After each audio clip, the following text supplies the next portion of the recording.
Selamat pagi Sobat Kicau Mania dimanapun kalian berada. Salam peternak burung murai batu Nusantara. Di video kali ini Sobat Kicau Mania saya akan menampilkan tayangan ya. Ini pejantan yang kita cabut ya. Sekarang anakannya sudah besar. Kita akan tes ya, masuk ke dalam kandang. Kita masukkan kembali ke dalam kandang karena pejantan ini memang dia posisi bulunya sudah mulai rontok. Tetapi saya tidak tega di sini Sobat Kicau Mania ya. Dan lagi pula memang di usia anakannya sekarang ini memang kebiasaan mereka kalau usia seperti ini mereka ini mau kawin Sobat Kicau Mania. Saya akan coba ya, kalau mereka mau kawin ya itu nanti rezeki saya ke depan masih bisa dapat anakannya. Pejantan ini sudah mulai rontok, benar-benar rontok ya, kita cabut lagi dari kandang. Nah Sobat Kicau Mania, apa reaksinya kalau kita masukkan ke dalam kandang ini? Oke Sobat Kicau Mania, daripada penasaran simak terus video ini, tonton sampai habis. Ya Sobat Kicau Mania, di sini saya sangat berharap sekali ya, walaupun pejantan ini mau mabung ya, bulunya sudah berangsur-angsur mulai rontok, tetapi saya sangat berharap sekali dia masih bisa kawin Sobat Kicau Mania. Karena di usia anakan yang seperti ini Sobat Kicau Mania, dia ini biasanya kawin ya, kawin di depan anakannya. Nah ini sudah masuk Sobat Kicau Mania ya.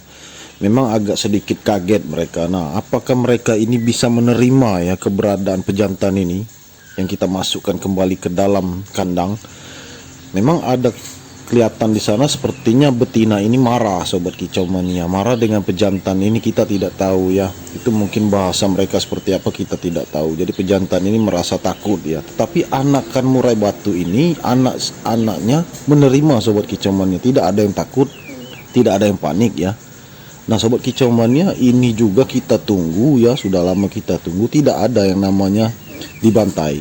Memang kemarin itu kita cabut, memang sudah ada kejadian dia ngebantai anak di usia rawan. Di usia rawan itu ya usia 7 hari ke bawah.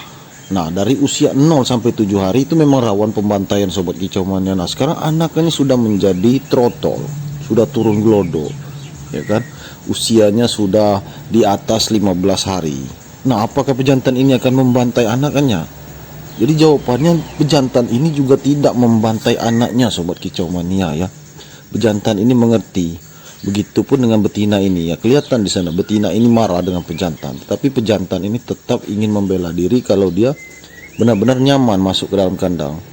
Dia juga mungkin bisa memberanikan diri ya dengan betina ini. Betina ini memang kelihatan bentrok terus Sobat Kicau Mania di dalam kandang, tetapi dia memberanikan diri untuk di dekat betina dan di dekat anakannya. Memang pejantan saya ini kalau lagi drop seperti ini memang betinanya agak sedikit galak ya atau ganas, tetapi pejantan ini memang dia ini peduli dan sayang dengan anak-anaknya Sobat Kicau Mania. Kelihatan di sini real ya, sudah lama terpisah ya, kita masukkan lagi ke dalam kandang. Saya berharap pejantan ini bisa kawin. Ternyata pejantan ini cepat akrab dengan anakannya. Nah anakannya ini mungkin juga mengerti, juga mengenali indukannya, termasuk pejantan ini Sobat Kicau Mania. Oleh karena itu keadaannya baik-baik saja untuk sekarang ini Sobat Kicau Mania. Bahkan saya sudah tunggu dalam beberapa waktu, tidak ada yang namanya pembantaian di sini Sobat Kicau Mania, dan kita merasa nyaman saja Sobat Kicau Mania.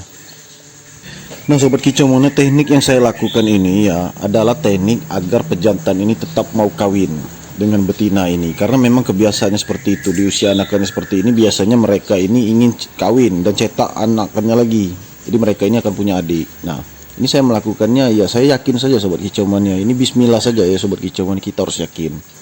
Nah sambil menunggu pejantan ini benar-benar mau rontok ya, kita bisa memanfaatkan keadaan ini Sobat Kicau Mania. Mudah-mudahan pejantan ini on ya, betina ini tidak lagi galak dan bisa mengalah. Akhirnya pejantan ini bisa ngerayu dan kawin Sobat Kicau Mania. Itulah harapan kita Sobat Kicau Mania. Nah kalau kita lihat bulu putih, ekor putihnya ya, pejantan ini sudah habis, sudah mulai rontok semua. Tinggal ekor nomor 1 dan nomor 2 itu saja Sobat Kicau Mania ya. Nah bila ada teman-teman kita yang bertanya, apakah posisi mau mabung tetap mau kawin? Itu tergantung pejantannya Sobat Kicau Mania. Kalau pejantan ini karakternya beda-beda ya. Yang jelas kalau untuk pejantan mabung memang kondisinya stres, terganggu ya. Karena posisi sakit Sobat Kicau Mania ya. Untuk melepaskan bulu itu sakit ya, posisi sakit. Nah kalau dia benar-benar on ya, dia benar-benar birahinya ada ya, dia masih bisa kawin sobat kicau mania. Itulah jawabannya yang tepat. Jadi kita tidak bisa memastikan oh pejantan mabung ini tidak bisa kawin. Kita mencabutnya itu dari kandang itu untuk antisipasi alternatif agar pejantan ini tidak membantai anakannya yang masih berwarna merah, ya kan? Nah, kadang-kadang kita ini tidak mengerti sobat kicau mania. Kita berpikirnya kalau pejantan ini membantai, karakternya memang kayak gitu. Jadi sobat kicau mania tidak boleh berpikir seperti itu, karena pejantan membantai anaknya, kita harus maklumi mungkin dia lagi stres, lagi sakit, ya kan sobat kicau mania. Nah, ini kelihatan sobat kicau mania, anakan murai batu ini ya. Ketika saya masukkan pejantannya ke dalam kandang, pejantannya ini seperti di belakang anakan murai batu ini ya. Jadi anakan murai batu ini kalau seperti ini pemandangannya sedikit lucu juga sobat kicau mania ya. Dia seperti melindungi pejantan. Karena betina ini sudah mengamuk ya, sudah galak, sudah marah-marah sepertinya sobat kicau mania. Tetapi anakannya santai saja sobat kicau mania. Mereka berbaris ya, nangkring di atas semen itu. Pejantan itu bersembunyi di balik anakannya sobat kicau mania ya. Pejantannya bersembunyi. Nah, betina ini memang benar-benar galak sebenarnya sobat kicau mania. Dari awal penjodohan dulu memang benar-benar galak. Betina ini juga sering hampir ya seperti ngebantai si jantan, kebalik sobat kicau mania ya, karena betina ini sangat gacor dan posisinya galak. Tapi saya suka dengan betina ini karena anaknya memang benar-benar banyak ya, kemudian dia ini pintar menghidupi anakannya. Nah sobat kicau mania, di Glodo ini saya sarangnya tidak saya ambil ya kan. Hari ini saya akan taburkan lagi daun cemara. Saya taburkan, saya acak-acak dulu ya Glodo itu, nanti saya taburkan di tanah itu daun cemara. Tujuannya agar betina ini terpancing untuk menyusun sarang lagi. Ketika selesai menyusun sarang, pejantan ini sudah on, mudah-mudahan mereka bisa kawin sobat kicau mania. Itulah harapan saya sobat kicau mania. Nah sobat kicau mania, kalau pemandangan seperti ini saya merasa terharu sobat kicau mania ya. Ini kelihatan pejantan ini ingin pulang ke rumahnya, ingin pulang ke kandang ya. Tetapi betina ini marah-marah sobat kicau mania. Dia menunjukkan wataknya, sifatnya benar-benar galak. Jadi betina ini sobat kicau mania memang ada sifatnya yang lembut ya. Yang lembut itu memang rawan dibantai.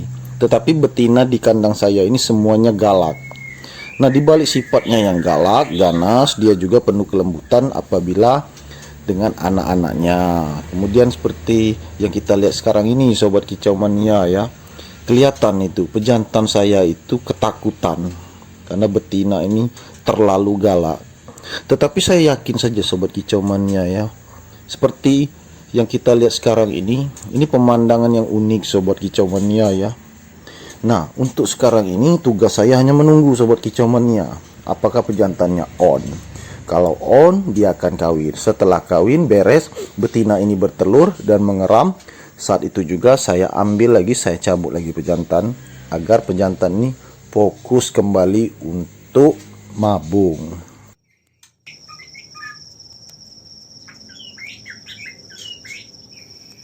Nah sobat kicau mania, kelihatan betina ini sudah mulai bunyi-bunyi ya, manggil jantan. Itu tandanya dia sudah birahi sobat kicau mania, walaupun sifatnya galak ya kan. Tetapi pejantan ini takut, trauma, karena betina ini kalau sudah marah ya, sudah menunjukkan sifatnya yang galak, pejantan ini memang sering kabur sobat kicau mania ya. Seperti di video kita tampilkan tadi di awal. Itu kalau betinanya itu galak ya, pejantannya ini lari sobat kicau mania. Bukan berarti dia takut pejantannya sobat kicau mania, dia mengalah. Itulah sifatnya sobat kicau mania, karena mereka ini memang pasangan jodoh, pasangan produksi. Jadi kalau pejantan kita itu kelihatan takut sama betina, itu bukan takut sobat kicau mania, dia menghindari jangan sampai terjadi istilahnya itu berantem sobat kicau mania. Jadi pejantan ini bagus sifatnya, dia mengalah. Nah, buktinya kenapa saya bilang mengalah. Ketika pejantan ini on, dia menggacor dengan volume yang keras, betina ini akan tunduk sobat kicau mania. Apalagi ketika pejantan ini sujud-sujud dan merayu betina untuk kawin, betinanya tunduk dan terjadilah proses kawin. Nah, seperti itu sobat kicau mania, kita jelaskan semua di sini agar kalian yang pemula bisa memahami dan mengerti. Kalau menangkarkan burung murai batu ini, kita harus memahami dulu karakter mereka. Kita pahami dulu, ya. Kita sendiri yang tahu. Jadi untuk karakter kita tidak perlu menanyakan dengan orang lain. Toh murai batu di tangkaran kita ini beda-beda, karakternya pun beda-beda. Buktinya betina saya sifatnya seperti ini, pejantan saya sifatnya seperti ini, ya kan. Nah, ini kelihatan anakan murai batu ini, mereka sayang dengan pejantan ini, sobat kicau mania, ya. Padahal mereka ini belum melihat pejantan ini. Kenapa? Ketika mereka menetas, pejantan ini sudah saya cabut, sobat kicau mania. Artinya insting mereka ini bagus, sobat kicau. Nah, oleh karena itu sobat kicau mania, dalam menangani masalah pejantan yang mau mabung di saat produksi lancar atau saat penjodohan, kita harus memikirkan kembali apakah pejantan itu kondisinya benar-benar fit, ya. Kalau untuk sekarang pejantan saya ini, saya rasa kondisinya fit, ya sobat kicau mania. Ada kemungkinan dia ini mau kawin, sobat kicau mania, karena saya perhatikan betina ini sudah mulai birahi, manggil-manggil. Karena pejantan ini sewaktu saya pisahkan, ya kan, dia selalu memanggil pejantan. Mereka saling saut-sautan. Karena pejantan ini juga ketika rontok bulu, kemarin bulu ekornya udah lepas semua, sobat kicau mania. Ekor yang warna putih, ya, maksud saya itu. Dia selalu memanggil, responnya ada dengan betina ini. Akhirnya saya berpikir, ya kenapa enggak kita masukkan lagi pejantannya ke dalam kandang, mudah-mudahan bisa kawin, ya. Betina ini bertelur, ya, sudah dibuahi, mengeram, mudah-mudahan bisa menetas. Pejantan ini bisa kita cabut lagi, sobat kicau mania. Nah, ini sobat kicau mania, video ini saya buat ya benar-benar berdasarkan pemikiran saya, sobat kicau mania. Kita memikirkan secara logika saja, sobat kicau mania, ya. Kita tidak perlu memaksakan. Pejantan ini harus mabung, ya kan. Kita berikan app yang banyak agar dia benar-benar rontok. Kita tidak perlu seperti itu, sobat kicau mania. Kita tunggu saja. Tugas kita ini hanya memahami, ya sobat kicau mania, apa keinginan burung ini. Kita harus pahami dulu agar mereka bisa mengerti juga keinginan kita, sobat kicau mania. Kalau mereka punya anak yang banyak, ya artinya keinginan kita tercapai, sobat kicau mania, dan kita bisa menjual kepada pembeli. Oke sobat kicau mania, itu saja video kita kali ini. Semoga bermanfaat untuk kalian semua. Jangan lupa di like, subscribe, dan share sebanyak mungkin. Terima kasih. Salam kicau mania.